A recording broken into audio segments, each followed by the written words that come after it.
Portanto, não existe mais condenação para aqueles que estão em Cristo Jesus.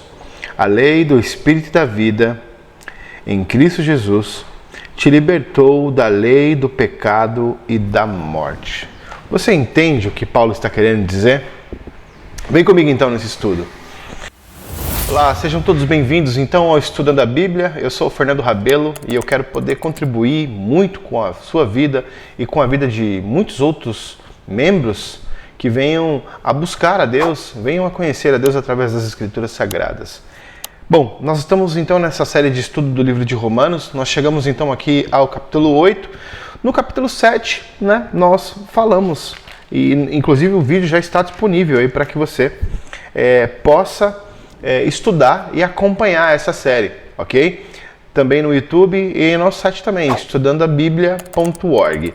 No capítulo 7 nós falamos, aliás, Paulo fala sobre o homem sem Cristo e sobre o pecado. Neste capítulo 8 nós iremos abordar o tema em que Paulo escreve sobre sua teologia, o homem vivendo sob o Espírito de Deus.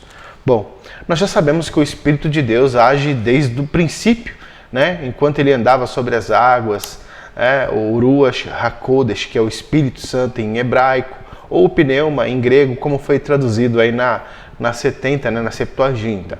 Bom, nós falaremos então dos capítulos do 1 ao 13, nós abordaremos o tema, aliás, entenderemos o que Paulo está explicando para nós sobre a lei, o que significa então essa lei do pecado e da morte, o que significa então a lei do Espírito, são duas leis que se opõem? Sim, com certeza são duas leis que se opõem. Para a gente compreender, primeiro nós temos que entender que essa lei do pecado e da morte não é a lei de Deus, ok? Não é a lei de Deus, porque Paulo fala, Romanos 7,12, ele fala que a lei de Deus é boa e santa, então ela não pode ser pecado. Inclusive ele responde, então digo que a lei de Deus é pecado? De modo algum. Bom, nós já enfatizamos muito essa questão da lei de Deus.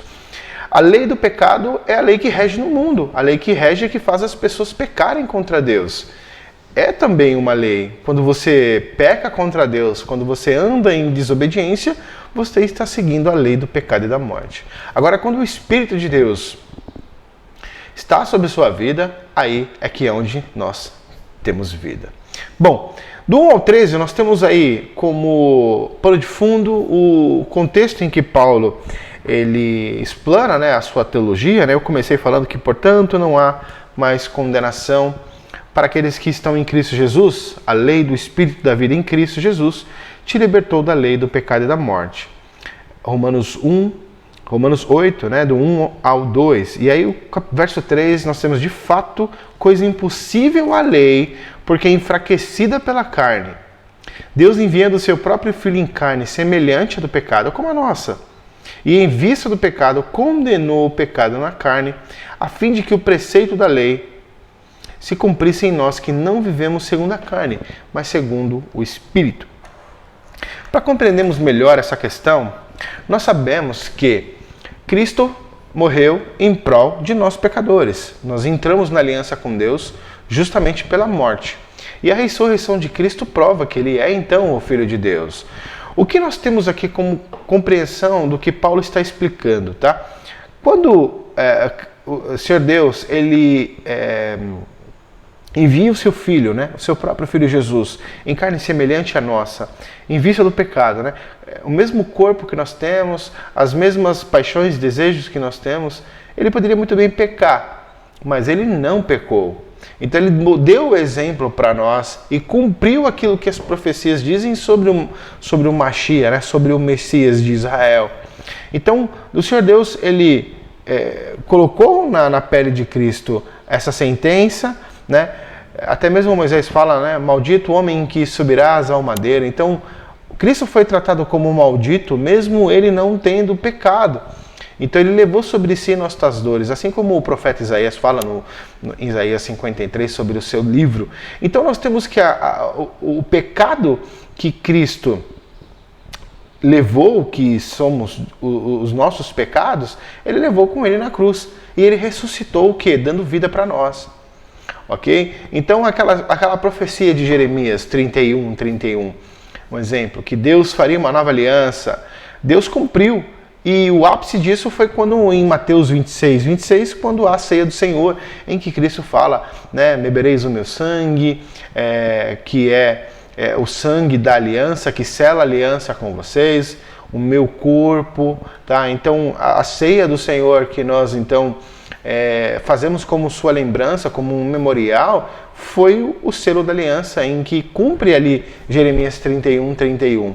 E o Espírito de Deus, quando ele entra na vida de todos de forma agora abundante, né? Quando acontece em Atos 2, é a prova daquilo, né? Isso aconteceu bem na festa de Shavuot, a festa que no mundo grego é conhecido como, que foi traduzido na realidade, né, como Pentecostes.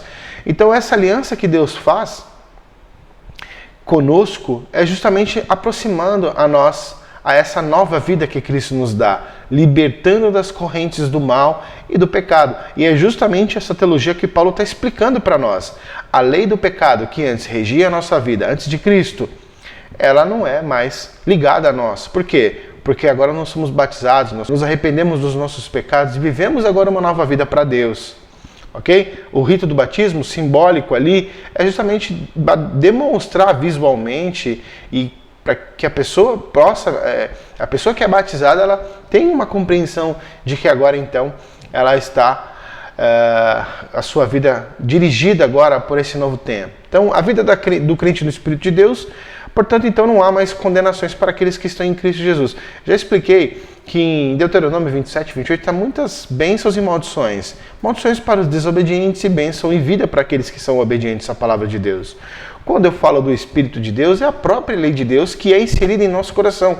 Se a gente pegar Jeremias 31, do 31 ao 36, se eu não me engano, nós temos ali uma profecia completa, onde Deus faria uma nova aliança com o seu povo. Deus imprimiria as suas leis no coração e daria um entendimento comum a todas as pessoas. Ninguém precisaria mais falar para o seu irmão como conhecer a Deus, porque todos conheceriam.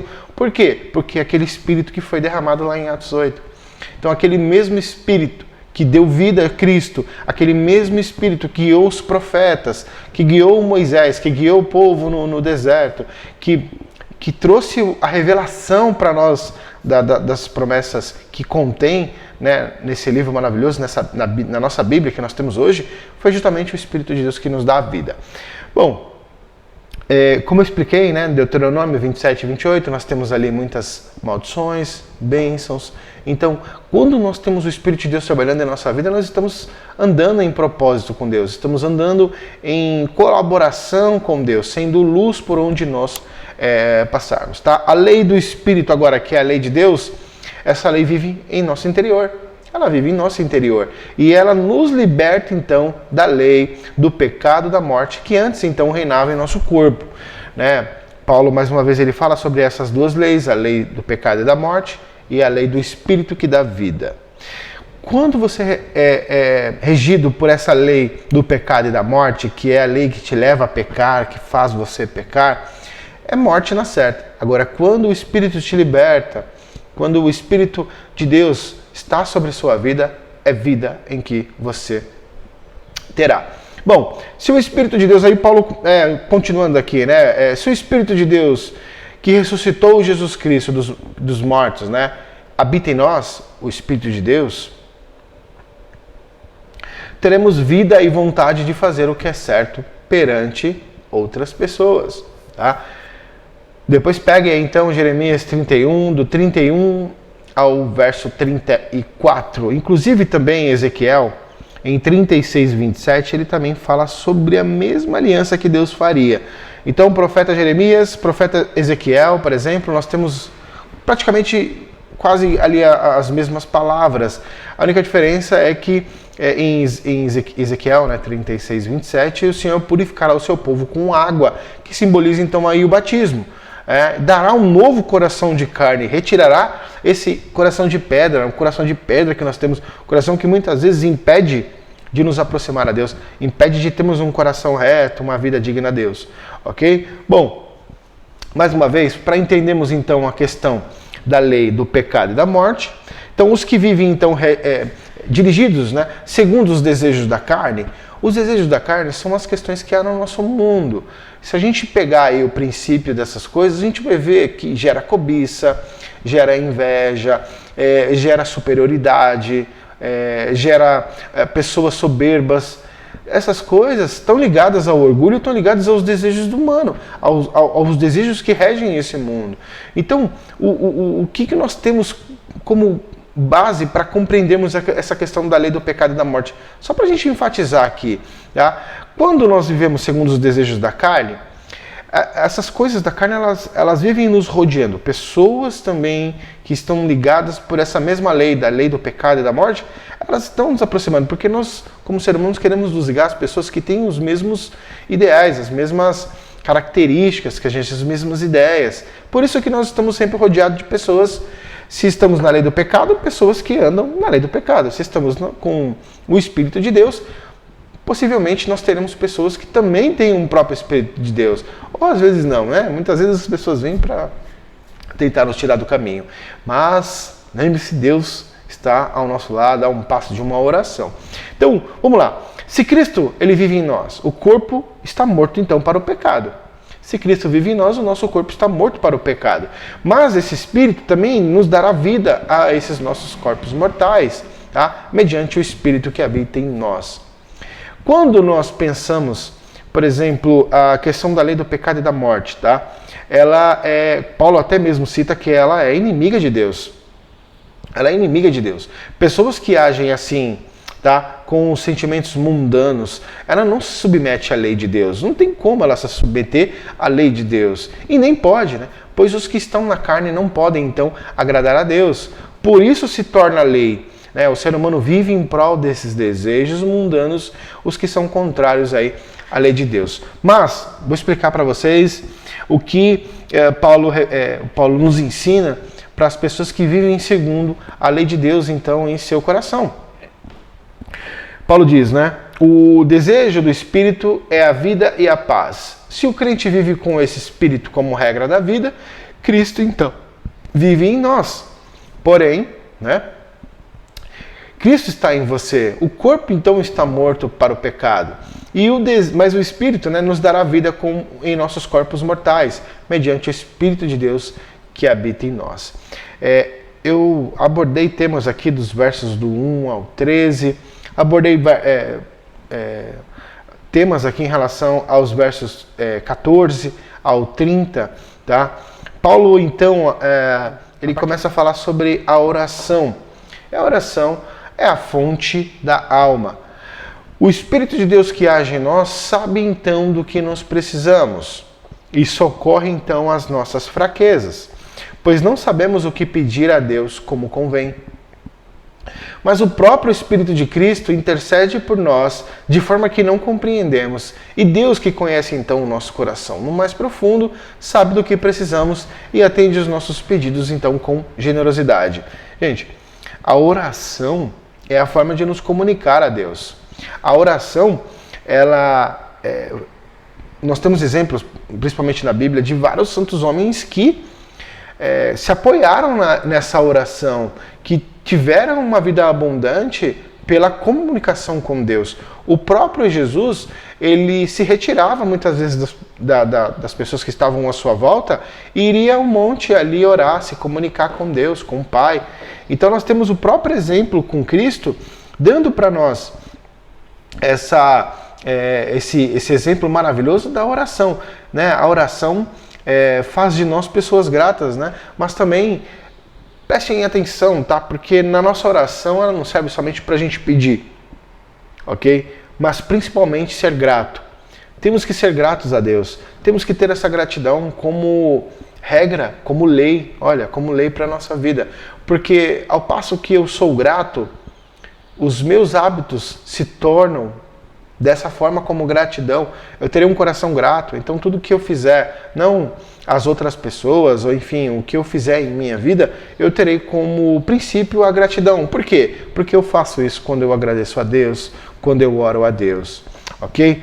Mais uma vez, Paulo, então, ele vai abordar aqui, né, pegando os temas do verso 31 ali, ele diz que a cooperação, né, do bem né, das pessoas então que amam a Deus. Então se você ama a Deus, Deus cooperará em tudo a você. Deus te ajudará. Ele já te deu o seu Espírito com os dons que contém no Espírito de Deus, os dons, as leis, os ensinos, tudo para que a gente pudesse andar nesse mundo aqui como luz, né? Então nós sabemos que Deus coopera então para o bem daqueles que amam a Deus. Observem, tá? Deus coopera para o bem daqueles que amam a Deus. Então se você ama a Deus, você está incluído nesse quesito, ok? Daqueles que são então chamados, né, segundo o seu propósito. Cada um segue um propósito dentro do reino de Deus. Ok? Porque os de antemão, o Senhor conheceu. Vejam só, Paulo está falando sobre questões de pessoas que o Senhor já destinou, né? Colocou o teu Espírito sobre essas pessoas, as pessoas que buscam a Deus. Então, Deus coopera para o bem daqueles que amam a Deus. Por isso que tem a questão do propósito aqui. Porque Deus chamará você para algum tipo de propósito. Assim como esse que eu estou aqui de compartilhar, o que eu tenho aprendido com a palavra de Deus. Sirvo como um propósito, tenho como um propósito de vida poder contribuir com a vida dos meus irmãos. Então Deus, talvez, eu creio que Deus me chamou, justamente, creio, não, talvez não, eu tenho certeza.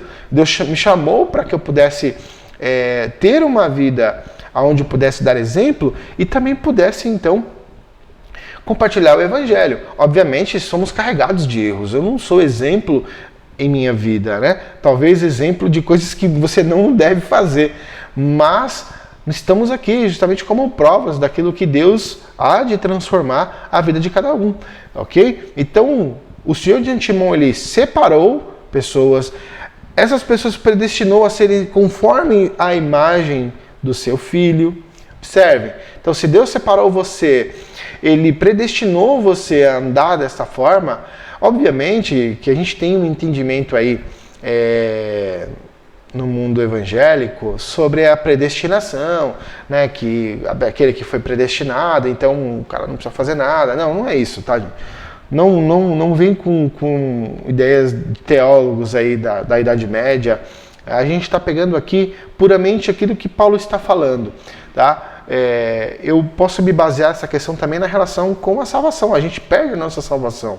Então é uma busca constante. Então, se nós amamos a Deus, Deus irá então preparar a nossa caminhada, nos dará propósito, nos dará força, o teu Espírito, as tuas leis, os teus ensinos, para que a gente contribua com o reino dele. Tá? Então, mais uma vez, Paulo diz, né, o Senhor de antemão conheceu essas pessoas, a essas pessoas predestinou a serem conforme a imagem do seu Filho, a fim de ele ser o primogênito entre muitos, o próprio Cristo, ok? Então os que foram predestinados o Senhor chamou e também justificou e glorificou. O fato de justificar, mais uma vez, é ser justo, ser amigos de Deus. Essa é a questão da justificação que vem através de Jesus, ok? Deus tudo ordenou para a glória que Ele destina a seus eleitos. Glória para a qual são chamados então para a fé e justificados, né, pelo batismo da qual já estão como revestidos por antecipação. Bom, depois que a gente compreende estas coisas, Paulo enfatiza uma questão muito importante. Você foi separado, como Paulo fala muito sobre a questão da circuncisão, né? Então você foi separado, assim como os hebreus foram separados na circuncisão física, tá? Nosso coração está circuncidado. Então hoje nós somos separados a servir a Deus, a viver conforme o Espírito, a viver conforme as leis de Deus e não conforme as leis do mundo. Então nós temos um objetivo, Deus nos preparou por antecipação para que a gente pudesse fazer isso. Só que é uma busca constante. Mais uma vez, a oração, o arrependimento e a busca incessante por Deus fará nos participarmos dessa glória, participarmos das coisas que hão de vir, ok? Paulo ele faz uma afirmação muito interessante, e isso serve para nós, para os nossos dias, que eu vou pegar dos versos 31 a 39, né? Paulo diz assim, ó: depois de compreendermos isso, o que nos resta dizer? Percebam, não é, ele usa a entonação como uma pergunta, mas o princípio é uma afirmação. Então isso não nos põe em dúvida, ok? Então Paulo diz, se Deus é por nós, quem será contra nós? Não é uma pergunta, por mais que pareça uma pergunta, mas é uma afirmação. Paulo está afirmando, se Deus é com nós, quem então será contra nós? Ninguém. Se Deus é contigo, ninguém prevalecerá contra você, ok? Essa é uma afirmação e não nos põe dúvidas. A resposta que nós temos que dar é ninguém separará do amor de Deus para conosco, ok? Ninguém prevalecerá contra nós se Deus estiver conosco. Deus não poupou então o seu próprio Filho e o entregou por todos nós, como não nos haverá de agraciar em tudo junto com Cristo? Veja, quem acusará os eleitos de Deus? Se Deus é quem os justifica. Quem condenará? Paulo fala. Cristo é quem condenará, e Ele está à direita de Deus e quem intercede por nós, tá? E aí Paulo continua, né? Quem separará do amor de Cristo? E Paulo traz para nós, né, o que muitas vezes pessoas enfraquecem na fé justamente por essas questões, né? Então Paulo afirma mais uma vez, né, quem separará o amor de Cristo? E ele cita a tribulação, a angústia, a perseguição, a fome, a nudez, os perigos, a espada. Eu contei aqui 7 pelo menos, né? Mais uma vez Paulo afirma, nada há de separar do amor de Deus, tá? Então Paulo cita então os Salmos 44, inclusive no nosso site nós temos um estudo sobre os Salmos 44, Salmo de Corá, tá? Para explicar que nós, filhos de Deus, nós estamos postos à morte, né? Todos os dias de nossa vida. Inclusive esse Salmos 44 ele vai elucidar toda essa questão que nós somos postos à morte todos os dias, somos considerados como as ovelhas destinadas ao matadouro, tá? Mas em tudo isso somos mais que o quê? Vencedores. Repita comigo, somos mais que vencedores, graças àquele que nos amou. Então Paulo está convencido de que nem a morte, nem a vida, nem os anjos, nem os poderes celestiais, nem o presente, nem o futuro, nem qualquer outra criatura poderá nos separar do amor de Deus, manifestado em Jesus Cristo, nosso Senhor. Chegamos aqui então ao fim do nosso estudo de Romanos. Eu irei falar sobre 3 temas que nós estudamos aqui nesse capítulo 8. Então o primeiro tema, o ser humano é justificado por Cristo, tá? Renascido das águas, da purificação e pertencente ao reino de Deus. E este ser agora passa a ter uma nova natureza, passa a ter então uma nova identidade, ok? A lei de Deus então vive e passa a ser agora no nosso interior. Ela não está em tábuas, né? Nos pressionando o que você tem que fazer, você tem que cumprir isso, tem que fazer aquilo. Não, isso é natural, age natural dentro de nós. Tá? Isso faz com que a gente busque a Deus e vejam que às vezes nós temos sim dificuldades, há coisas que é mais fácil para nós cumprirmos e outras que são mais difíceis, mas Deus dará ao nosso espírito e nos ajudará. É um processo, confie que aquilo que hoje você tem dificuldade, amanhã você olhará para trás e ver que aquilo te ajudou e muito na sua caminhada com Deus. Então o Espírito de Deus passa a nos dar dons.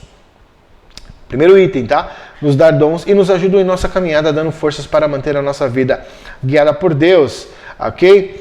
Antes da nossa justificação e o nascer de novo, a nossa vida era então dirigida pela lei do pecado e da morte. Mais uma vez, então não confunda a lei do pecado e da morte com a lei de Deus, por favor. Segundo item, vivemos então agora para Deus, somos herdeiros da promessa de Deus. Viver em santidade, meu irmão e minha irmã, é renunciar para o mundo os seus desejos, tá? Se o Espírito Santo de Deus vive em nós, somos conduzidos por Deus em nossas ações, tá? Somos considerados, então, filhos de Deus. Item 2. O item 3 para encerrarmos, tá? A oração, ela é a fonte da alma, tá? Busque uma vida de oração diária, pois dessa forma conseguiremos então nos relacionar com Deus. É dessa forma que nós nos comunicamos com Deus, né? Não use mais uma vez a oração somente para pedir.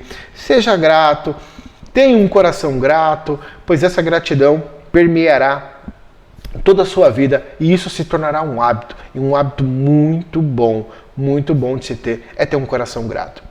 Ok? Bom, outra coisa que é importante, e refrisar é que Deus coopera para o bem daqueles que amam a Deus. Então, se você ama, se nós amamos Deus, tudo cooperará para o nosso bem, ok? Se Deus é por nós, quem será contra nós?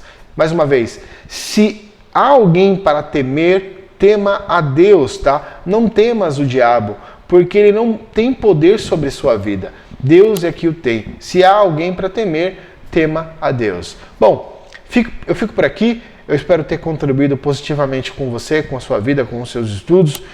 Compartilhe o nosso vídeo nas redes sociais. Compartilhe esse vídeo com outras pessoas, com amigos e familiares. Para receber então os nossos próximos estudos, clique no sininho aí do YouTube. E se você gostou do vídeo, curte aí. Obrigado, fique com Deus e tenha uma excelente semana.